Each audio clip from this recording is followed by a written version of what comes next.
Sorry about that, folks. Slight little disaster there. Yeah, if it hadn't been for someone organising my diary and setting me a reminder, I'd have still been in my garden loading the van up at the minute. So sorry about that. Needless to say, the wife's not happy with me, having just shot off. But there we go. Yeah, so we're going to fire straight in tonight. I've not got too long. I'm going to be on for about half an hour, so I need to get back to it. But yeah, feel free to fire in some questions to get us started, folks. Everybody who's watching, tuned in.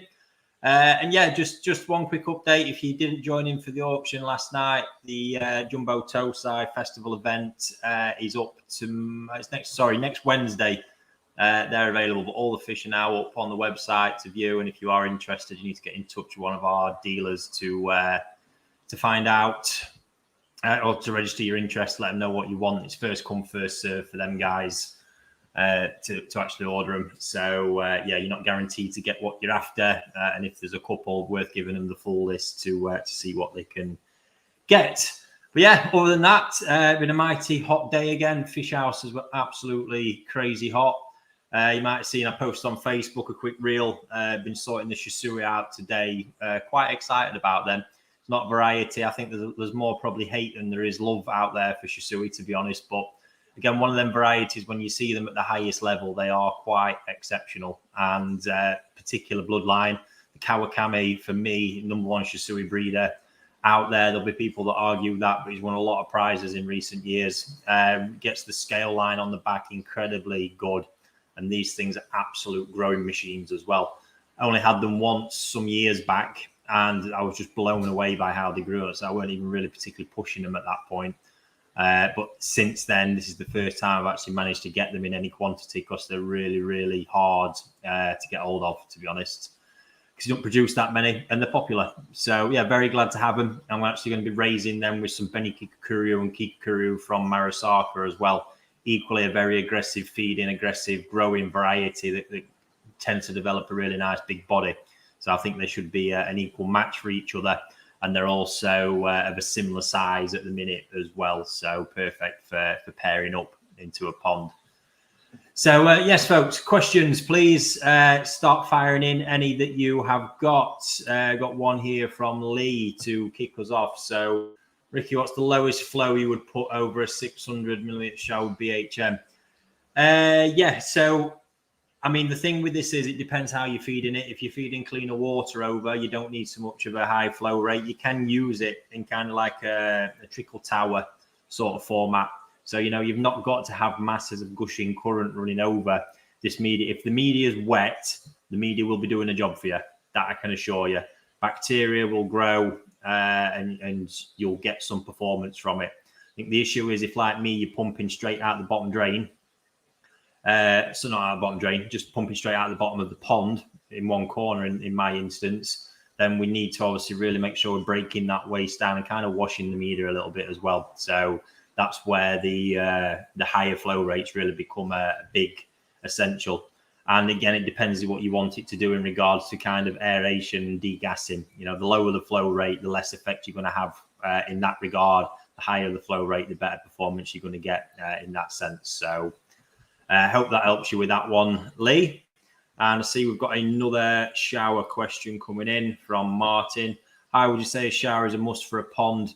No, not a must at all. I've discussed this a few different times, but it's a nice addition to a system, an existing system, to be honest. Not got to be, obviously, if it's your sole biological filter, then it's a must. But if you've already got a substantially good submerged filter system, you don't need a shower. There's some nice benefits that can come from it. It's a good way to add a lot of biological capacity in a relatively small footprint. You do get different bacteria groups growing as well. And at a high flow rate, you've got this degassing effect, which is very, very good for water. But to be honest with you, that's when you're really getting into the realms of heavy feeding, high stocking, that becomes more and more important because you're producing a lot of carbon dioxide in that pond. And we want to try and get that off as well as all the other gases as well. So, yeah, not a must, but they have their pros if you're thinking of it. Likewise, the cons to them is the kind of pumps you have to use to get like to get that flow rate, to get all that action. Even as energy efficient pumps, they're still going to be quite thirsty compared to some little submerged pump that'll be running that kind of system. So yeah, hope that's useful. Koi Cam UK, what size pellet do you use? So I only flip between two, a small and a medium. In most manufacturers, a small pellet will be 3 mil, a medium pellet will be 6 mil. So in Saki Akari, I think it's actually 2 to 2.5 and 5 to 5.5, which I do like, especially with the smaller pellet being a bit smaller. I generally use the small pellet up to about 25 cm. And then at that point, I switch them to medium pellet. So 25 to 30, I'll be on the small pellet, and then I flip them up to medium at that point. So you've got to remember, we're looking at, surface area to aid digestion. And obviously with a small pellet, you get a much higher surface area. So when the fish are smaller, certainly we're going to be a lot more efficient for digestion. And I do see that, I can really, when I'm using small pellet, really pile some weight on fast with the small fish compared to medium, which is a bit harder for them to eat and a bit slower to digest as well. So yeah, absolutely be on that one. That's interesting there. So when I use a larger pellet, I notice more waste. It could just be digestive efficiency, in all honesty. But again, it depends on the size of the fish. I think most people tend to overdo it with pellet size, to be honest, going too big too soon, which is what I'd probably want to avoid. And yeah, say smaller pellet, nothing wrong in getting that in. It's just going to improve that digestive efficiency. And don't go too big. Large pellets that people do, I've never had any purpose or use for using a large pellet. The medium, sort of up to 6 mil, is the biggest I would ever consider using.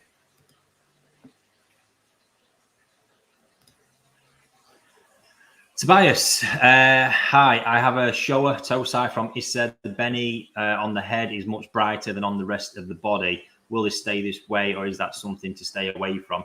Yeah, that's perfectly normal. That's what you want to be seeing in a Tosai. The Benny on the head should always be brighter and stronger up to a certain point, because the pigment is stronger. It's only obviously shining through skin. There's no scales or anything else there. So yeah, it should be brighter. And what we're looking for on the body is the rest of that pigment in the scales to eventually level up to the head. What you don't want is the other way around. If the head's lighter than the body, that's a cause for concern. But in most examples of a good quality Tosai, the head will be brighter than the body. Perfectly normal. All you just need is time. Like I say, over years, this isn't months, over years, the colour on that body is going to level up to the head. And then, yeah, at that point, it's probably not even going to finish. You're going to be into the realms of 6, 7, maybe 8 years old before that actually happens. And then that also depends on how you've raised it as well to get the colour up to a finishing kind of standard. But yeah, good question, that one.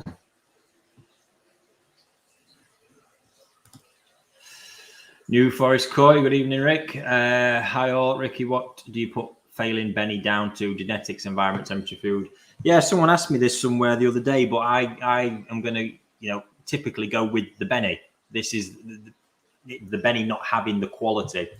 I'm basing this really on Gosanki. If we talk about Gosanki varieties, this is why it's really important to understand genetics to a part, because certain bloodline, the Benny characteristics will differ, but ultimately it boils down to really paying attention to Sashi. Sashi is really important in this instance, because that is in the layer of skin that tells us we've got some elasticity there. There's some depth of color that's going to be there to support and stretch as the fish grows and grows at pace. I think this is a big thing. When they're growing at pace is when it really exposes a lack of quality in the Benny.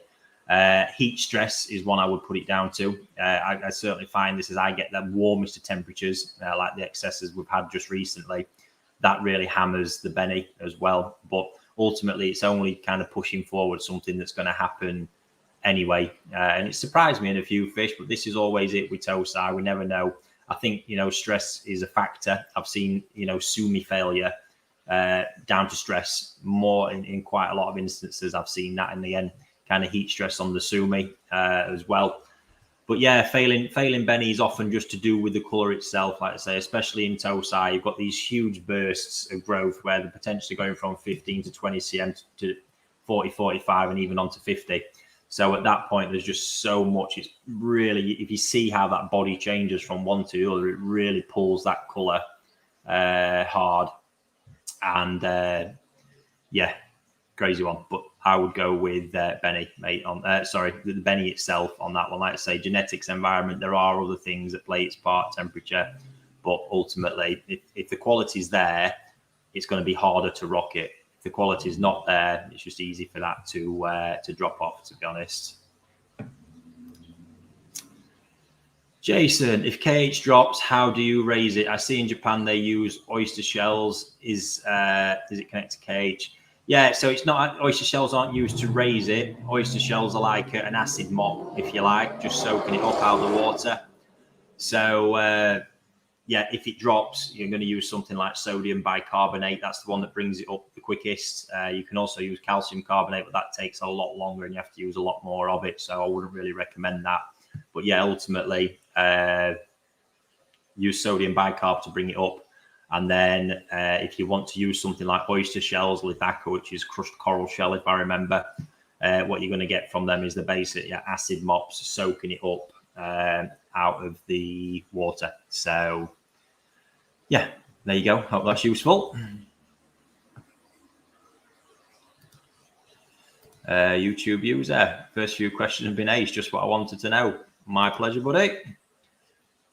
Right, let's see what else we've got here. Rory. Hi, Ricky. After a nice clean Kyotsuri next season, any advice on choosing one? I see an article where Shinoda said the Kyotsuri pattern doesn't change much. Are the Kyotsuri the same or more like Shiro?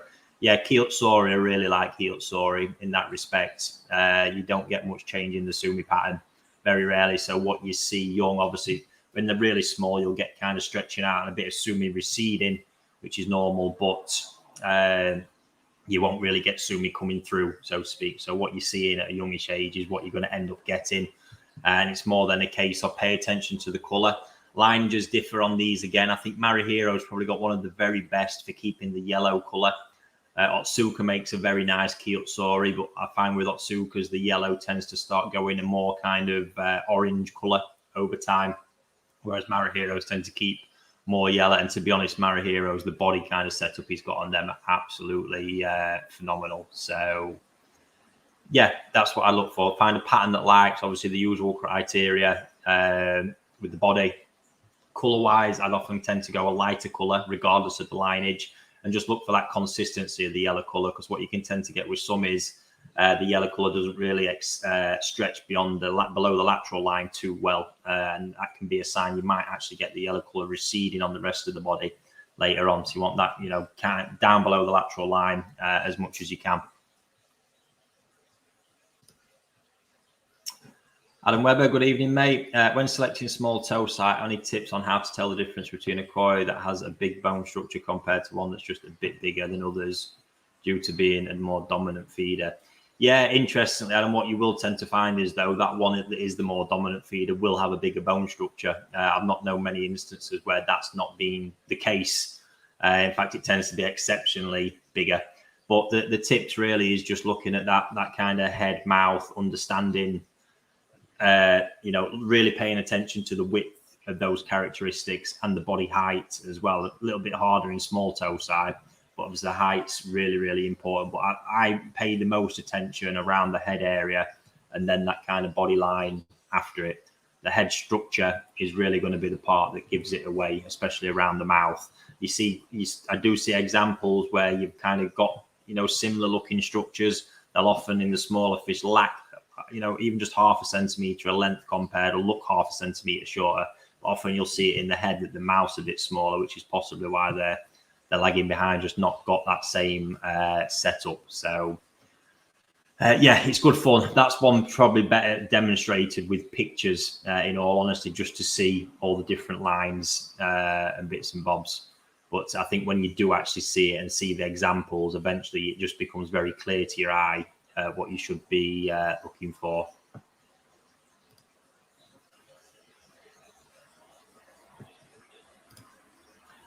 Andrew Smith, hi Ricky, which breeder would you look at for a Kyotsuri?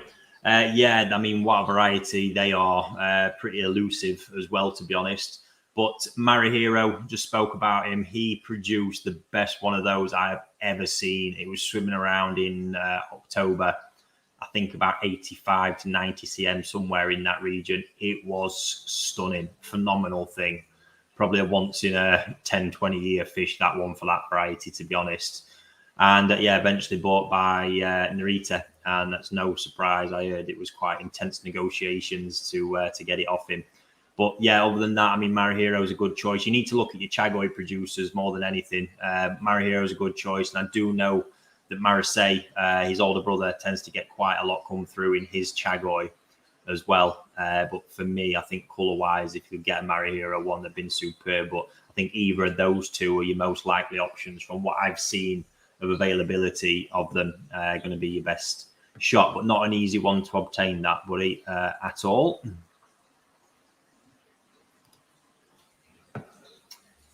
Christopher, you've often talked about the importance you place on conditioning Benny with sake colour in Tosai while pushing growth. Do you do the same with yellow varieties like Kiyotsuri? If yes, would you still use sake colour or a food that is designed specifically to enhance ki? Right, yeah, so there is no food specifically designed to enhance ki. In all honesty, I'd put yellow varieties in the same bracket as like Shirotsuri with the white skin, to be honest with you, where, yeah, ideally you would keep colour foods away from it. It really depends on that lineage. So like I just said with the Kiyotsuri previously, if it was an Otsuka Kiyotsuris, I'd be very worried about the colour food going near it because I know it's going to turn that colour. In the case with Marihiro Kiyotsuris I've seen, they respond really well to colour food, and it does push it up the same as it does the Benny, and just really starts adding that thickness and development to the colour. What I would say to that is, yeah, it really case by case. I mean, I've raised Karashi going from the Akawa line using colour food, and in most cases it just really pushed the yellow colour to just phenomenal levels, enhanced, because when you look at a lot of these, they've got that concentration of pigment cells in the scale like all the other varieties, so you can manipulate that with colour food and obviously help it develop. But yeah, the base colour is important here, because if it's got a bit more of a orangey hue there, you are going to push that through and enhance that side of things as well. So depending on the base colour, the way you're at. But likewise, your thing is here, you know, if you've got a mixed pond, if you've not got multiple ponds to be able to separate different varieties to keep different diets, you've got to go with what's best for the majority. And that's probably, in that case, the use of colour food is going to be best for the majority. The best quality colour foods, they will impact Shiroji slightly. But I've had ponds with Shirotsuri raised using sake colour, and the impact has been pretty negative, minimal, to be honest. So, yeah, but good question. And that's just where you come into that kind of mixed pond scenario. It is a trickier one. It's just deciding, what's actually the best thing for the majority. That's the bit you need to focus on, not just the single fish, the majority.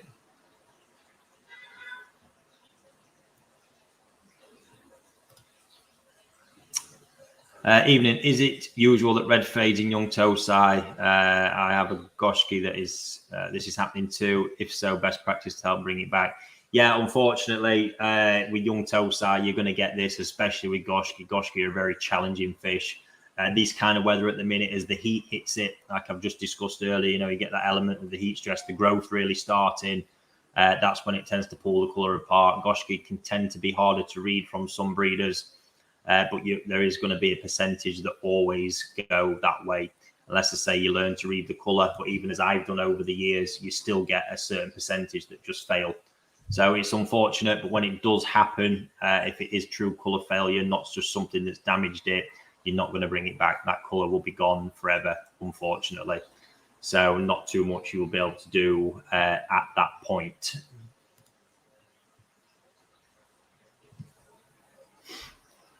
Let's have a look. Thanks for all the questions, folks. We're absolutely firing. And like I say, I'm not going to be on for forever tonight. Got to keep the wife sweet. I'm already going to be tiptoeing back into house when I get back. Let's see what we've got. How is your ideal farm pond built? I'm wanting to build something similar to what you have. Do you start with a layer of block first, pipe work, then build where pond out of wood? Let me just run through, obviously, ours. They were built, so the big long, all in one greenhouse, the big long runs that have all got the filter chambers tying the walls together throughout it. It's just block, and in most cases, they've got a compacted sand base. The block obviously lays on its footing, and then the bottom drains concreted in. Filter chambers are concreted out and actually painted because it was a lot easier because of the size of them. So yeah, it doesn't need to be too complicated, and it can be really cost effective. I think one of the big things with ornamental ponds in your guys' garden is I see the cost absolutely spiraling when you get into all the aesthetic and sort of cosmetic touches at the end. But yeah, the farm ponds are just laying them block walls in good runs, and you get quite a lot of bang for your buck, in all honesty. So yeah, no need to go too mad. And we use liners. In the case of ours, it's rubber liner that's been folded, because my dad, I think I've said before, is a bit of a ninja at it. But typically, I'd probably choose to go with box welded rubber liner just to keep those folds and creases away as much as possible.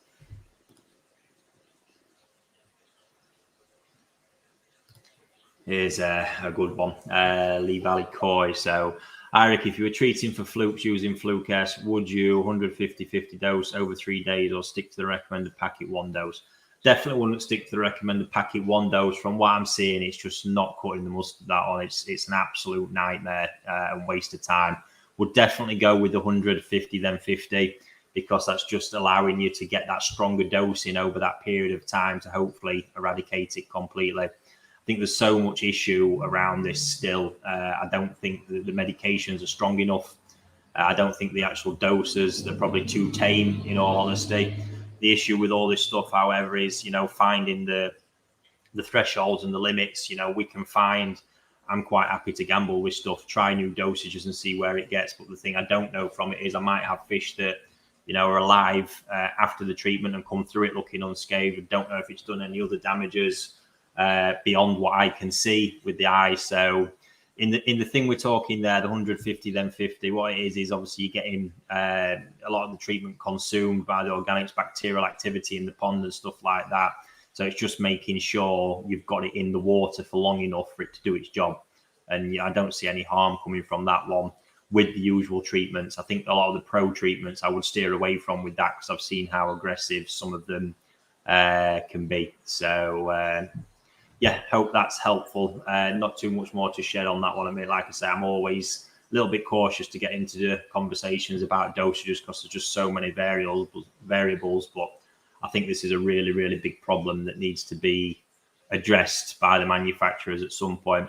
PP is the biggest one I'm seeing now. I'm using some pretty wild doses for PP at the minute and still not getting reaction times that I want in ponds that, you're not, and I know there's not the organic loading in the system, but that's still where we're at. So it's fascinating stuff, but I honestly believe that dosages are a big part of the issues behind. We've not got any data on a lot of these medications to say how, if they react differently in hard water, soft water, if the dosage should be changed.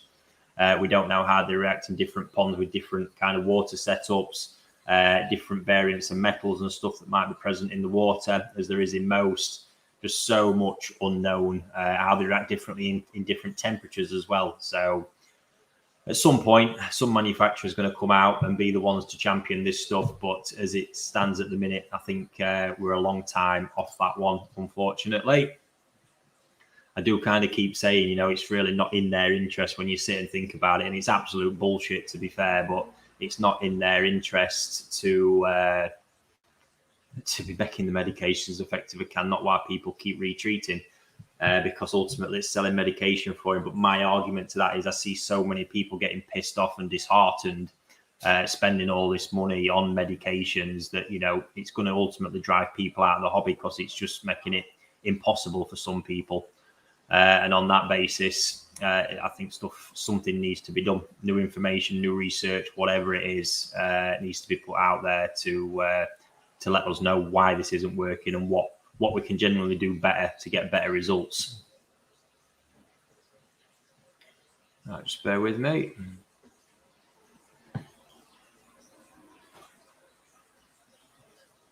Wow, that's a good one, Tony. That might need a bit more investigating, buddy, to be honest with you. Hi, Ricky. I'm really struggling to shift cost here in my main pond. Tried PP twice, a couple of days apart. Tried FMG and Alprex, but still finding loads on scrapes. Any suggestions? Right, without getting too far into your setup, Tony, and all the variants and bits and bobs, what I would say is I'm just going to give you a case here which might lead you to look in a few different places. But many years ago, I went out to a pond. I got contacted by a guy when I was in retail, and I knew he had a very big pond. It was about 10,000 gallons, phenomenal setup, not heavily stocked, and he had reoccurring Costia, but in small amounts.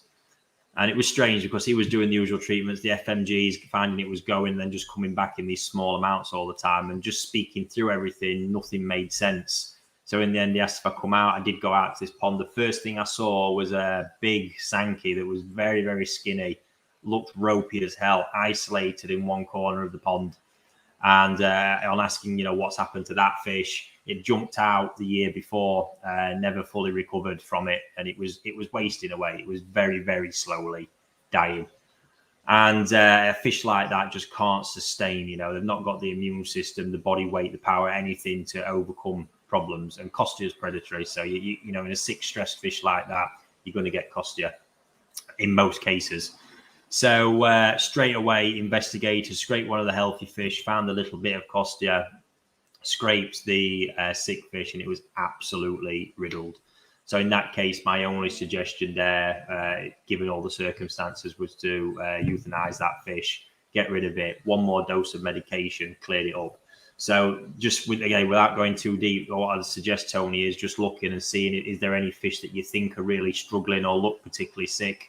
I can find this in big batches of Tosai as well, where you get a couple that just aren't competing, really lose the body weight, come down with Costia, which obviously then can infect the other fish because it's free swimming. And you just have to deal with that scenario, unfortunately.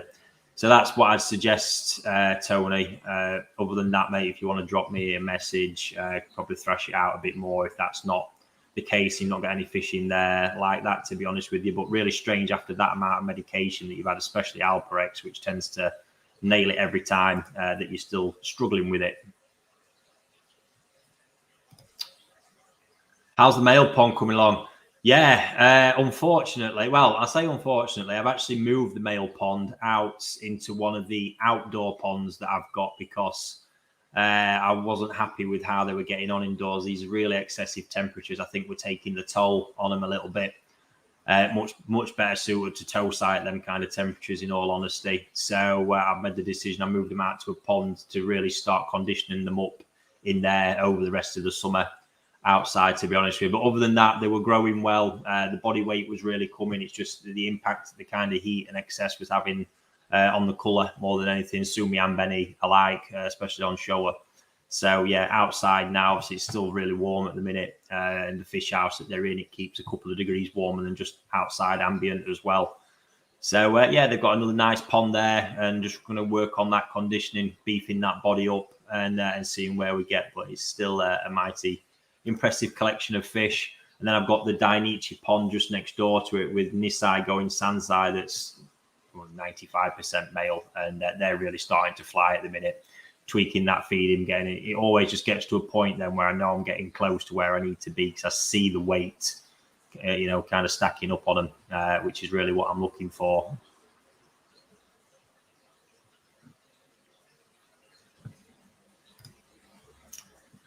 Hi, Ricky, thanks for doing these shows. Love it. Do you use carbon filters to dechlorinate, or chemical means? Best carbon or best means to dechlorinate? Thanks, Steve. Yeah, I think I mentioned this last week. I would really get in touch with Andy Finch, Finch Innovative Filtration Systems, something like that, his company name, and discuss with Andy the needs, because he'll look at your water, try and get all of your water report and see which type of carbon is actually going to be best for you and which system is going to be best for you based on water usage and stuff like that. I always keep liquid dechlor, sodium thiosulfate around because it is handy stuff. If we just need it quick, like we're prepping water for photographing, stuff like that, what I will do is run it through the dechlorinator unit, then also treat it after, just to be sure, because we're using it pretty quickly and it's not mixing in with anything. But overall, I do prefer to run an inline system because there's a lot more you can do. Pre-filter it as well. Often when you've run a pre-filter on your mains water and you see what it collects after a few months, you will never want to drink that water again. It is disgusting. And then, like I say, you've got your carbon and potentially metals if you need anything more specific. But I know, speaking to Andy, there's certain types of carbon that can work on all that stuff. So definitely would have a chat with Andy, to be honest with you, because he is the man to talk to that one.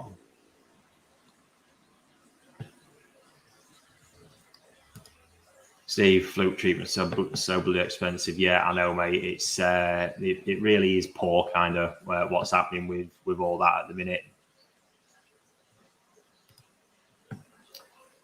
Thanks for the reply. So, given the Goshki has lost its colour, would it be better to buy an older, more established fish to keep the colour, or does the risk remain the same? Lovely sessions. Thank you. Yeah, no, absolutely. Buying Nisai reduces your risk. It reduces your risk drastically. Not saying it's not going to happen. You still need to be understanding colour as much as you can, because there could be Nisai, especially with Goshki, that could, if you hit them with the same kind of things, pull apart. But that risk will be substantially reduced, because, like I've said, in Tosai, what you tend to find is, even with all my experience, I still pick fish, and as they start growing, it all falls apart, and my board covering my window's just gone, blinded me. Yeah, so that's where that one's at. But buying Nisai reduces your risk drastically. But like I say, knowledge is still important here. So yeah, understanding colour is really, really important. I would say in Goshki, particularly try and look within the scale for that red line in the middle to know that there's some pigment cells in there with colour ready to disperse and fill the cell a bit more. Or if there's not, I'll fill the scale. If there's not, then at that point, to be honest with you, you might want to say, oh, that's a bit too risky, because you need some pigment in there to keep developing and filling the colour in as the fish grows bigger, the body grows bigger, and everything stretches out. Colin, what's your thought on feeding melon and lettuce to the koi? Yeah, I mean, no harm if that's what you're into. Certainly not something I could be keeping up with, and I have no interest in. I just like to keep my pellet diet, as being the main diet, and everything that they're getting, knowing that's delivering everything that they need. If I get for you guys, it's a hobby. It can be very rewarding watching and feeding on stuff like that, and there's certainly going to be no harm come of it. So crack on is what I'd say. Right, so on third treatment for flukes, £200 plus. Wow. Still finding odd ones on scrapes. Do we have to expect this is normal? If what would you class as normal, or could I treat individual koi? Yeah, I think, to be honest with you, I always worry, and again, I was having this chat with Andy actually when he come to see me, that when you've got these reoccurring flukes are often coming because of stress factors. We find in a retail environment and fish farm, when there's a lot of fish handling, a lot of stress events, 2 or 3 flukes are always going to be cropping up, because unfortunately it is a more stressful environment. When I get my growing ponds, for example, that are untouched, the water's really warm, everything's just, you're at a point where their immune system's at its absolute max. Parasites can't survive as well in the temperatures that we've got as well. Things are dead easy to look after. When you bear in mind that a koi's immune system's at its peak around 25 degrees, every degree down from that, you're compromising on its immune system. And when you actually think of the typical UK kind of summer temperatures, we don't get these, that 25 degree for very long, if you actually ever get it. So all that time beneath it, you have got these stress factors. Now, what I would say is this is where it's worth coming into a bit more analysis of your system. Flukes are always around there in the environment. It's managing those stress factors to stop them to keep cropping up. It's all right, if there is just 1 or 2, ultimately, if you leave that a couple of weeks, that could then become a load, and before you know it, they've done a lot of damage. So we do need to eradicate them. But like I say, I think this is worth really looking into your water, if you haven't already, seeing if there's anything there in the background. Again, as I was talking to Andy, a lot of these water testing reports I've done have got iron in the water at a level that is at the maximum fish safe value. And that's been on 3 different reports I've seen at 3 different areas of the country. Your problem is with that, and with all of the heavy metals, which I'm coming back to this because I do think it's a real, water's a real root cause for a lot of this. When you come back to it, when you've got one metal, the fish safe values that were kind of derived by Ann Telford back in the day were clearly stated when there's one metal that the fish safe values apply. When there's the presence of more than one, the values go out the window and we don't know the effects. Therefore, when you've got iron as the base at the maximum fish safe value, every other little thing after that, and when I see these reports, there's a hell of a lot of other stuff in there, including all the sort of heavy toxic metals. All of a sudden a small reading of them that's within fish safe value, we don't actually know the effect because it's binding with the others. We don't know the combined effect of them. On top of that, so, depending on what quality of water is going in on a regular basis, could be a consistent stress factor. Have you tested for chloramines? Because if they're in the background, they're going to be a consistent stress factor. Are you adding a lot of new fish in on a regular basis? Right there is a huge stress factor that rocks a pond. Anytime a new fish goes in for 2 to 3 weeks, you can expect things to be a little bit turbulent. And then following on from that, you've got also obviously your water parameters, presuming that the basic ones are in check. And then what water temperature are you at? Because like I say, ultimately, every degree down from 25, the fish's immune system isn't performing at its best. So everything's compromised. You can see there's just so many variables in the mix. I think it needs a bit more investigation, but certainly into potential stress factors, because I believe that's going to be the cause behind these 1 or 2 reoccurring flukes that keep cropping up. But then the kind of other counterbalance to that is, are they cropping up or are they just never truly being cleared up? Is that because the medications aren't strong enough? The medication treatment course isn't efficient enough to make sure everything's cleared? My argument to that is I believe if the medication was strong enough and the right dosage applied, it should wipe everything out. That's why, again, I come back to what I said at the beginning as well, that I think medications are at the heart of all this, the strength of them, the dosage regimes and all of that. So sorry to hear it's costing you a packet, mate. And I'd say if you can look into some of them things I've mentioned and see if it can shed some light or potentially some other program. It can be opening up a can of worms, to be honest with you, but well worth getting to know. Last one from me, folks, before I shoot this evening. Are you going to bring Koi Appreciation back at some point? Yes, absolutely. When I'm a bit more organised. To be honest with you, it weren't until the other week we decided to sort of bring the question time back. I've just had a lot going on. Needed a bit of a break from it, in all honesty, but feeling the energy again for it now. So yes, we'll get some planning done and make sure I've got everything in to start adding an appreciation section to it. Just a little bit of feedback from there. But the incoming water makes total sense. Yeah, like I say, get in touch with Andy. He'll be more than happy to talk to you. I just really like, when me and him get talking, I think there's just we agree on a lot of the theories. It's just getting the kind of information and knowledge to back a lot of it up, but a lot does make sense. So thanks to everybody for tuning in. Apologies for being late again. Thank God for Susan for keeping my diary in order, because like I say, if that hadn't pinged, I'd have still been in my garden at the minute. But yeah, enjoy the rest of your evening, folks, and I will be back next week, next Wednesday with the auction, next Thursday with Q&A. And don't forget our Jumbo Toeside Festival event. Those fish go live for dealers to purchase next Wednesday, the 5th at 9 a.m. So if you are interested, all of those fish are growing on at Koi Wholesale through till October. So the fish you're looking at is not the fish you're going to be purchasing. In essence, it's going to change a lot. There's going to be a lot of growth.